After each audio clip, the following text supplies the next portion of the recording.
ఒక పెట్టెను తాకినందువల్ల ఒక మనిషి ప్రాణాలు కోల్పోయాడని మీకు తెలుసా? అసలు ఆ పెట్టెలో ఏముంది? ఇది సాధారణమైన పెట్టె కాదు. దేవుడు మోషేను ఒక ప్రత్యేకమైన పెట్టెను నిర్మించమని ఆజ్ఞాపించాడు. దానినే నిబంధన మందసం లేదా ఒడంబడిక మందసం అంటారు. ఇది స్వచ్ఛమైన బంగారంతో కప్పబడి ఉండేది. అందులో దేవుడు ఇచ్చిన 10 ఆజ్ఞల రాతి పలకలు భద్రపరచబడ్డాయి.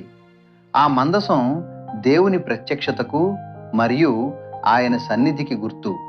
దానిని అత్యంత పవిత్రంగా భావించేవారు. కేవలం యాజకులు మాత్రమే అది దేవుడు నిర్ణయించిన పద్ధతిలో దానిని మోయాల్సి ఉండేది. కానీ ఒకసారి ఆ మందసం ఎడ్ల బండిపై కదులుతున్నప్పుడు అది పడిపోతుందేమోనన్న కంగారులో ఉజ్జా అనే వ్యక్తి దానిని పట్టుకోవటానికి చేయి చాపాడు. మరుక్షణమే అతడు అక్కడికక్కడే కూలిపోయి మరణించాడు. ప్రజలు భయంతో వణికిపోయారు. ఎందుకంటే దేవుని పవిత్రతను వారు అజాగ్రత్తగా తీసుకున్నారు. నిబంధన మందసం అంటే కేవలం ఒక బంగారు పెట్టె మాత్రమే కాదు.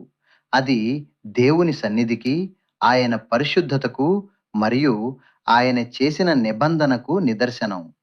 ఈరోజు మనం కూడా దేవుని విషయాలను ఎంత గౌరవంగా చూస్తున్నాం? ఆయన పవిత్రతను విస్మరిస్తున్నామా? ఈ నిబంధన మందసం ఇప్పటికీ ఎక్కడో ఒక చోట భద్రంగా ఉందని మీరు నమ్ముతున్నారా? ఎస్ ఆర్ నో అని కామెంట్ చేయండి. మరిన్ని బైబిల్ రహస్యాల కోసం ఇప్పుడే సబ్స్క్రైబ్ చేసుకోండి.